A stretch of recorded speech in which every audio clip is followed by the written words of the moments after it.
To my YouTube channel study time with Priyanka.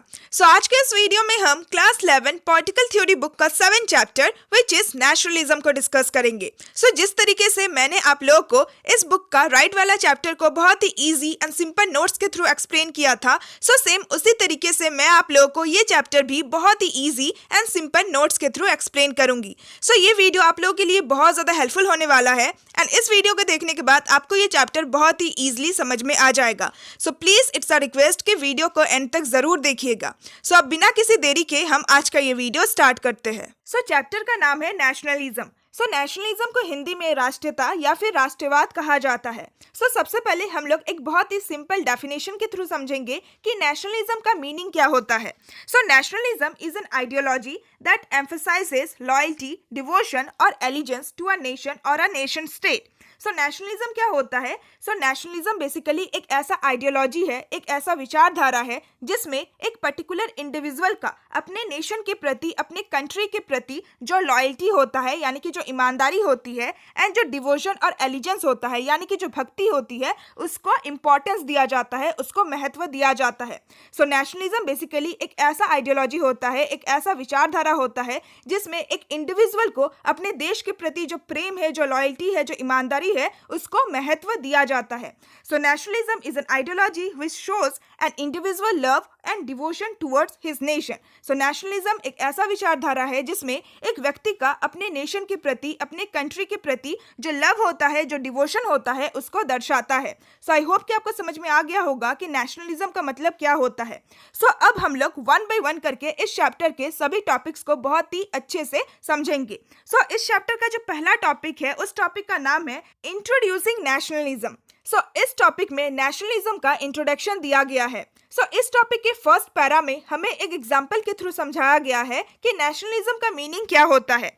So example ये है कि अगर हम लोग अभी एक क्विक पोल करें यानी कि अगर हम लोग अभी एक क्विक सर्वे करें जिसमें लोगों से ये पूछे कि ये जो टर्म है नेशनलिज्म, इससे आप लोग क्या समझते हो। इवन अगर मैं आपसे पूछूं कि आप नेशनलिज्म से क्या समझते हो, देन ज़्यादातर जो रिस्पॉन्स आएगा यानी कि ज़्यादातर जो आंसर आएगा वो बेसिकली यही होगा कि नेशनलिज्म का मतलब होता है पैट्रियोटिज्म, यानी कि जो देशभक्ति होता है, अपने देश के लिए जो प्रेम होता है उसी को नेशनलिज्म कहा जाता है। एंड इवन बहुत सारे लोगों का ये भी आंसर आएगा कि जब हम लोग अपने नेशनल फ्लैग की रिस्पेक्ट करते हैं, जब हम लोग अपने कंट्री के लिए अपने आप को सैक्रिफाइस करते हैं, देन ये हमारे नेशनलिज्म के फीलिंग को दर्शाता है। एंड इवन अगर हम लोग इंडियन नेशनलिज्म की बात करें, देन बहुत सारे लोगों का ये आंसर आएगा कि जब रिपब्लिक डे में दिल्ली में परेड किया जाता है, देन वो हमारे इंडियन नेशनलिज्म का एक बहुत ही इंपॉर्टेंट सिंबल है जो कि हमारी कंट्री के पावर, स्ट्रेंथ और डाइवर्सिटी को दर्शाता है।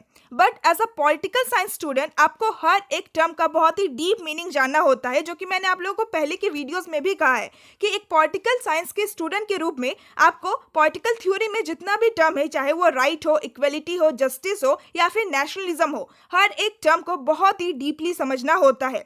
सो अगर हम नेशनलिज्म के टर्म को थोड़ा डीपली समझने की कोशिश करें, देन ये जो टर्म है नेशनलिज्म, इसका कोई भी एग्जैक्ट और प्रॉपर डेफिनेशन नहीं होता है जो कि वाइडली एक्सेप्टेड है। यानी कि नेशनलिज्म को हम लोग एग्जैक्ट वर्ड्स या फिर एग्जैक्ट डेफिनेशन के थ्रू डिफाइन नहीं कर सकते हैं जो कि हर एक व्यक्ति के द्वारा एक्सेप्ट किया जाता है। एंड ये मैंने क्यों कहा है?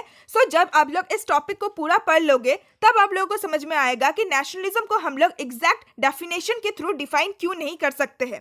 बट फिर भी नेशनलिज्म को पढ़ना बहुत ज़्यादा ज़रूरी होता है क्योंकि नेशनलिज्म हमारे वर्ल्ड अफेयर में एक बहुत ही इंपॉर्टेंट रोल प्ले करता है।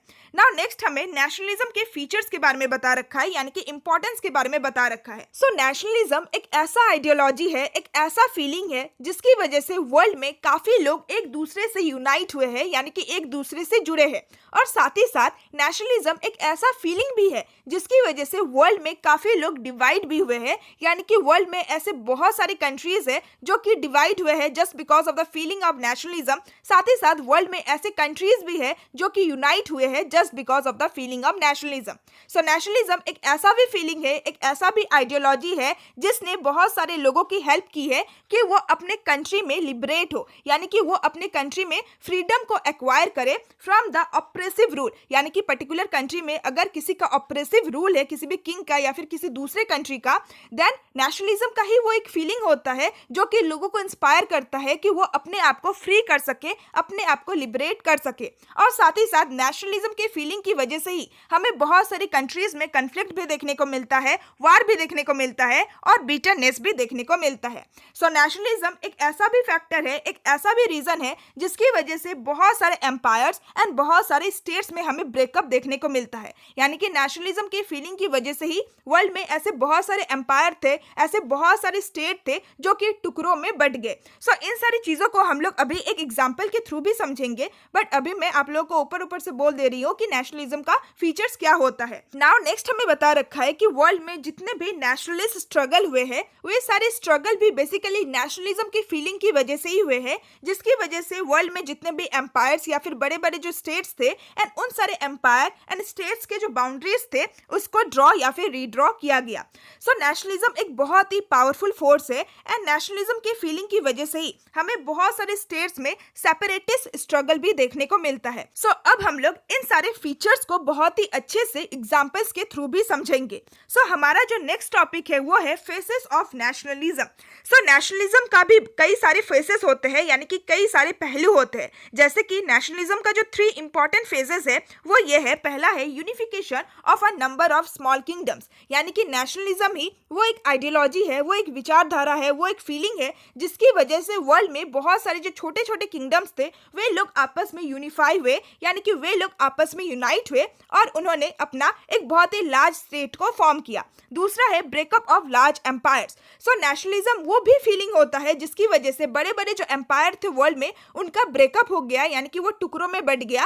और साथ ही साथ नेशनलिज्म एक ऐसा भी फीलिंग होता है जिसकी वजह से हमें किसी भी पर्टिकुलर कंट्री के स्टेट में सेपरेटिस्ट मूवमेंट देखने को मिलता है। सो इसीलिए मैंने आप लोगों को कहा था कि नेशनलिज्म को प्रॉपर्ली किसी एक एग्जैक्ट डेफिनेशन के थ्रू डिफाइन करना मुश्किल है, क्योंकि यहाँ पे हमें देखने को क्या मिल रहा है कि नेशनलिज्म की वजह से बहुत सारे स्टेट्स आपस में यूनाइट भी हो रहे हैं, वेयरएज नेशनलिज्म की वजह से ही बहुत सारे स्टेट्स जो है, बहुत सारे एम्पायर जो है वो डिवाइड भी हो रहे हैं। और साथ ही साथ नेशनलिज्म के फीलिंग की वजह से ही बहुत सारे कंट्रीज में हमें सेपरेटिस्ट मूवमेंट भी देखने को मिलता है। सो नाउ अब हम लोग इन तीनों ही फेजेस को प्रॉपर एग्जांपल्स के थ्रू समझते हैं। सो पहला है unification of a number of small kingdoms. यानी कि नेशनलिज्म की फीलिंग की वजह से वर्ल्ड में बहुत सारे जो छोटे छोटे किंगडम्स थे वे लोग आपस में यूनिफाई हुए, यानी कि वे लोग आपस में यूनाइट हुए। सो 19th सेंचुरी के टाइम पीरियड के दौरान यूरोप में हमें यूनिफिकेशन देखने को मिला। सो यूरोप में जितने भी छोटे छोटे किंगडम्स थे वे सारे ही छोटे छोटे किंगडम्स आपस में यूनिफाइड हुए, आपस में जुड़े और उन्होंने लार्जर नेशन स्टेट्स को फॉर्म किया। सो क्लास 10th में आप लोगों ने पढ़ा होगा, एक चैप्टर का नाम भी है नेशनलिज्म इन यूरोप। सो उस चैप्टर में बेसिकली यूरोप के नेशनलिज्म के बारे में ही बता रखा है। सो अगर हम लोग एग्जांपल देखें, सो पहला एग्जांपल है जर्मन यूनिफिकेशन एंड दूसरा एग्जांपल है इटालियन यूनिफिकेशन। सो इन दोनों ही टॉपिक को आप लोगों ने अपने क्लास 10th के एसएसटी में पढ़ा होगा। सो आज के प्रेजेंट डे में जो जर्मन एंड जो इटालियन स्टेट है वो बेसिकली इसी यूनिफिकेशन एंड कंसोलिडेशन के बेसिकली प्रोसेस के द्वारा फॉर्म हुए हैं। सो जर्मन यूनिफिकेशन में हमें क्या देखने को मिला, सो प्रेजेंट डे में जो जर्मनी है सो पहले वो बहुत ही छोटे छोटे किंगडम्स में डिवाइडेड था, बहुत ही स्मॉल स्मॉल किंगडम्स था। सो बेसिकली नेशनलिज्म का ही वो फीलिंग था जिन्होंने उन सारे स्मॉल स्मॉल किंगडम्स में रहने वाले जो लोग थे उनके मन में ये विचार डाला कि जब हम लोग एक ही बेसिकली एक ही रीजन में रहते हैं, हम लोग का जो हिस्ट्री है वो सेम है, हम लोग का लैंग्वेज जो है वो सेम है, तब हम लोग क्यों ना एक ही नेशन को फॉर्म करें, तब क्यों ना हम लोग एक लार्जर नेशन स्टेट को फॉर्म करें। सो इसी वजह से जर्मनी में उस टाइम पीरियड में जितने भी छोटे छोटे किंगडम्स थे वे लोग आपस में यूनाइट होते हैं और प्रेजेंट डे में जर्मनी जो नेशन स्टेट है उसका फॉर्मेशन होता है। सो नेशनलिज्म का ही वो फीलिंग था जो कि लोगों को इंस्पायर करता है यूनाइट करने में। एंड नाउ अगर हम लोग सेकंड एग्जांपल देखें इटालियन यूनिफिकेशन, सो इटाली में भी वही सेम प्रोसेस होता है। सो इटाली भी पहले स्मॉल स्मॉल किंगडम्स में डिवाइडेड था। सो वो बेसिकली नेशनलिज्म का ही फीलिंग था जो कि इन सारे स्मॉल किंगडम्स में रहने वाले लोगों को ये सोचने पे मजबूर करता है कि जब हम लोग एक पर्टिकुलर रीजन में रहते हैं, जब हम लोग का हिस्ट्री सेम है, जब हम लोग का लैंग्वेज सेम है, देन हम लोग क्यों ना एक लार्ज नेशन स्टेट को फॉर्म करें। सो बेसिकली नेशनलिज्म का ही वो फीलिंग था जो कि स्मॉल किंगडम्स को यूनिफाई करने में हेल्प करता है और हमें इटालियन और जर्मन यूनिफिकेशन देखने को मिलता है। नाउ हमारा जो सेकंड इंपॉर्टेंट पॉइंट है, नेशनलिज्म का जो सेकंड फेज है वो है breakup of large empires. So nationalism ना सिर्फ एक ऐसा आइडियोलॉजी है जो कि स्मॉल किंगडम्स को यूनाइट करने में हेल्प करता है, साथ ही साथ नेशनलिज्म एक ऐसा आइडियोलॉजी भी है जिसकी वजह से वर्ल्ड में जितने भी लार्ज एम्पायर्स थे, जो लार्ज साम्राज्य थे, उनमें हमें डिवीजन देखने को मिलता है। जैसे कि for example Austro Hungarian empire. So आप मैप में देख सकते हैं, पिक्चर में देख सकते हैं कि ऑस्ट्रो हंगरियन एम्पायर कितना ज्यादा लार्ज एम्पायर हुआ करता था। बट जब इस पर्टिकुलर एम्पायर में जब नेशनलिज्म का जो फीलिंग था वो अराइज होता है, देन ये जो पूरा एम्पायर था, इस एम्पायर में जितने भी छोटे छोटे कंट्रीज थे वे लोग डिमांड करते हैं कि हमें अपना इंडिपेंडेंट नेशन का फॉर्मेशन करना है। एंड इसी वजह से यानी कि नेशनलिज्म के फीलिंग की वजह से ही ये जो पूरा ऑस्ट्रो हंगरियन एम्पायर था वो डिवाइड हो जाता है into independent nation state. And अगर हम लोग सेकेंड एग्जांपल ले रशियन एम्पायर का, तो आप पिक्चर में देख सकते हैं कि रशियन एम्पायर भी एक टाइम पीरियड में कितना ज्यादा लार्ज एम्पायर हुआ करता था। बट जब अर्ली 20th सेंचुरी में रशियन एम्पायर में भी नेशनलिज्म का फीलिंग अराइज होता है, देन रशियन एम्पायर जितने भी कंट्रीज को यूनाइट करके बना था, देन वो सारी ही कंट्रीज अपने आप को इंडिपेंडेंट करना चाहती है और अपना एक इंडिपेंडेंट नेशन स्टेट फॉर्म करना चाहती है। सो नेशनलिज्म के फीलिंग की वजह से ही जो रशियन एम्पायर था उसमें भी हमें डिवीजन देखने को मिला, उसमें भी हमें ब्रेकअप देखने को मिला। So Austro Hungarian and Russian empire के अलावा जो ब्रिटिश एम्पायर था उसमें भी हमें ब्रेकअप देखने को मिलता है। सो बेसिकली जो ब्रिटिशर्स थे वे ओरिजिनली ब्रिटेन के रहने वाले थे, बट उन्होंने कॉलोनाइजेशन के प्रोसेस के द्वारा अपने एक बहुत ही विशाल, एक बहुत ही लार्ज एम्पायर को फैला के रखा था, अपना एक साम्राज्य को फैला के रखा था। सो बेसिकली जो ब्रिटिशर्स थे उन्होंने अमेरिका, अफ्रीका एंड एशिया के काफी कंट्रीज को अपना कॉलोनी बना के रखा था एंड कॉलोनाइजेशन के प्रोसेस के द्वारा ही उन्होंने अपने इतने लार्ज एम्पायर को फैला के रखा था। बट जब हर एक कंट्रीज में नेशनलिज्म का जो फीलिंग था वो अराइज हो रहा था, जिसकी वजह से हर एक कंट्रीज में हमें नेशनलिस्ट मूवमेंट देखने को मिले। सो इसी वजह से यानी कि नेशनलिज्म का जो फीलिंग था, इसी की वजह से जो ब्रिटिश एम्पायर था अलग अलग कंट्रीज में, उसमें हमें डिवीजन देखने को मिला, उसमें हमें ब्रेकअप देखने को मिला। जैसे कि अगर मैं आपको इंडिया का एग्जांपल दूं, देन इंडिया में क्या हुआ, इंडिया में जब नेशनलिज्म का फीलिंग अराइज हुआ, जब इंडिया में नेशनलिस्ट मूवमेंट हुए, नेशनलिस्ट स्ट्रगल हुआ, सो इसकी वजह से जो ब्रिटिशर्स थे उन लोगों को इंडिया से वापस जाना पड़ा। सो बेसिकली नेशनलिज्म ही वो एक फीलिंग था, वो एक आइडियोलॉजी था जिसकी वजह से पूरे वर्ल्ड में जो ब्रिटिश एम्पायर था एंड ब्रिटिश एम्पायर के अलावा जो French, Dutch and Portuguese empire था एशिया एंड अफ्रीका में, सो उसमें हमें ब्रेकअप देखने को मिला, उसमें हमें डिवीजन देखने को मिला। सो अब आप लोगों को समझ में आ गया होगा कि नेशनलिज्म कितना ज्यादा पावरफुल आइडियोलॉजी है। नाउ नेक्स्ट हमें इंडिया का ही एग्जांपल दे रखा है कि जब इंडिया में कॉलोनियल रूल चल रहा था, देन उस टाइम पीरियड में फ्रीडम के लिए जो स्ट्रगल हो रहा था इंडिया में, सो वो स्ट्रगल जो था वो बेसिकली नेशनलिस्ट स्ट्रगल था। यानी कि नेशनलिज्म की फीलिंग की वजह से ही इंडिया में नेशनलिस्ट स्ट्रगल होता है और साथ ही साथ जो इंडियन पीपल थे वो लोग ये डिजायर रखता है, वो लोग ये चाह रखता है कि हम अपने खुद के एक नेशन स्टेट को स्टेबलाइज करें जो कि फॉरेन कंट्रोल से इंडिपेंडेंट हो। यानी कि बेसिकली इंडिया में नेशनलिज्म का फीलिंग अराइज होता है जिसकी वजह से नेशनलिस्ट स्ट्रगल होता है और इंडिया को एक इंडिपेंडेंट नेशन, एक फ्री नेशन करने के लिए बहुत ज्यादा मूवमेंट वगैरह होता है और फाइनली हमें 1947 में फ्रीडम मिल जाता है। सो आप समझ सकते हैं कि नेशनलिज्म की फीलिंग की वजह से ही बहुत सारी कंट्रीज में हमें यूनिफिकेशन भी देखने को मिला, वेयरएज बहुत सारे एम्पायर्स में हमें डिवीजन भी देखने को मिला।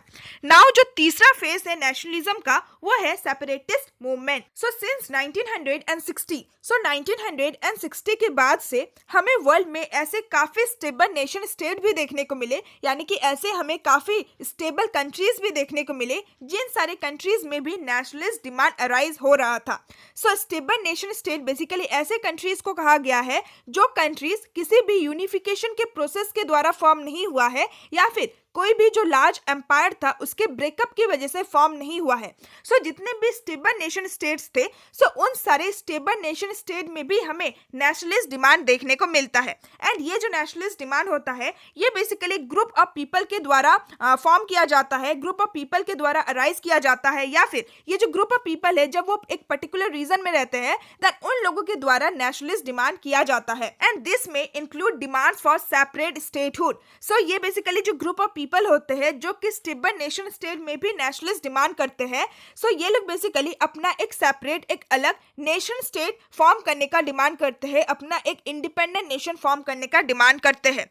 सो आई थिंक आपको ये लाइन बहुत ही अच्छे से समझ में नहीं आया होगा। सो सबसे पहले मैं आप लोगों को समझाती हूँ कि सेपरेटिस्ट मूवमेंट कहते किसको है।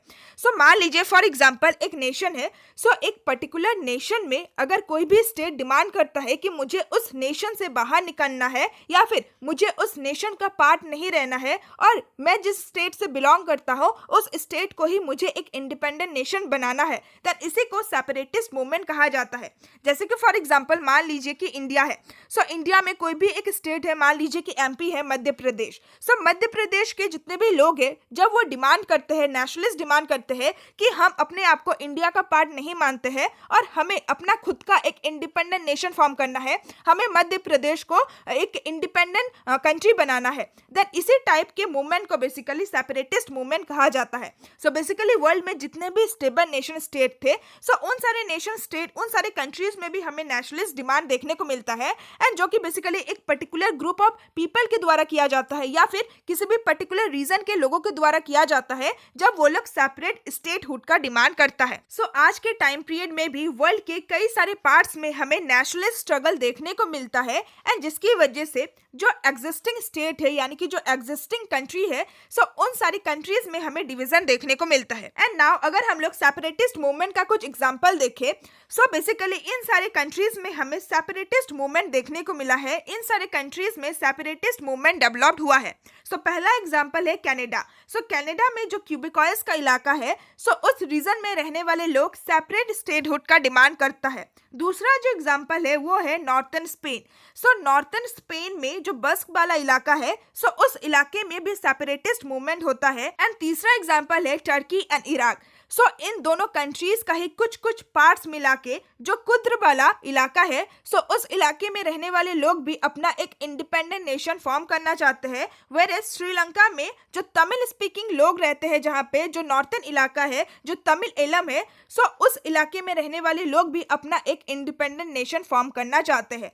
सो ये था सेपरेटिस्ट मूवमेंट का कुछ एग्जाम्पल। सो नेशनलिज्म के इन तीनों फेजेस से हमें ये पता चला कि नेशनलिज्म एक बहुत ही पावरफुल फोर्स है in the world even today, यानी कि आज के टाइम पीरियड में भी वर्ल्ड में नेशनलिज्म एक बहुत ही पावरफुल फोर्स है। सो नेशनलिज्म एक ऐसा आइडियोलॉजी भी है, एक ऐसा फीलिंग भी है जिसकी वजह से जो स्मॉल किंगडम्स थे वे लोग आपस में यूनाइट हुए to form a larger nation state. Whereas nationalism एक ऐसा फीलिंग भी है जिसकी वजह से जितने भी लार्ज एम्पायर थे उन सारे लार्ज एम्पायर में हमें ब्रेकअप देखने को मिला। साथ ही नेशनलिज्म एक ऐसा भी फीलिंग है जिसकी वजह से वर्ल्ड में जितने भी स्टेबल कंट्रीज है, सो उन सारे कंट्रीज के पर्टिकुलर स्टेट में भी हमें नेशनलिस्ट डिमांड देखने को मिलता है। सो इसीलिए मैंने आप लोगों को कहा था कि नेशनलिज्म को एग्जैक्ट टर्म या फिर एग्जैक्ट वर्ड्स के थ्रू डिफाइन करना बहुत ज्यादा मुश्किल है। सो ये जो पूरा चैप्टर है, इस चैप्टर में बेसिकली हम लोग ये पढ़ेंगे that what is a nation, एक नेशन क्या होता है एंड नेशनलिज्म का फीलिंग क्या होता है, इसको और भी अच्छी तरीके से समझेंगे। साथ ही हम लोग इस चैप्टर में ये भी जानेंगे कि लोग आखिर नेशन को फॉर्म क्यों करते हैं, लोग आखिर कंट्रीज को फॉर्म क्यों करते हैं और हर एक नेशन का क्या एम होता है, क्या गोल होता है। साथ ही हम लोग ये भी जानेंगे कि लोग क्यों अपने आप को सैक्रिफाइस कर देते हैं, अपना जो जीवन है वो भी न्यौछावर कर देते हैं अपने नेशन के लिए। यानी कि नेशनलिज्म का फीलिंग एक क्या ही फीलिंग होता है जिसकी वजह से लोग अपनी जो जान है वो भी न्यौछावर कर देते हैं अपने देश के लिए। सो इन सारे क्वेश्चन का आंसर हमें इस चैप्टर में मिलने वाला है। सो आज का ये वीडियो यहीं पे एंड करते हैं। सो ये बेसिकली एक इंट्रोडक्शन पार्ट था जिसमें हमने इस चैप्टर के फर्स्ट टॉपिक को डिस्कस किया। सो नेक्स्ट टॉपिक में हम इस चैप्टर के बाकी के टॉपिक्स को डिस्कस करने वाले हैं। सो अगर आपको नेक्स्ट पार्ट चाहिए then please comment me down. And अगर आपको आज का ये वीडियो अच्छा लगा then please like my video and share my video with your friends and classmate and please comment me down कि आपको मेरा एक्सप्लेनेशन कैसा लगता है। सो इस चैप्टर के साथ साथ अगर आपको पॉलिटिकल थ्योरी के बाकी चैप्टर्स का भी एक्सप्लेनेशन वीडियो चाहिए then please comment me down. So with this आज का ये वीडियो एंड करते हैं। So now see you all soon in my next video. Till then bye bye and stay tuned with my channel and thanks for watching my video.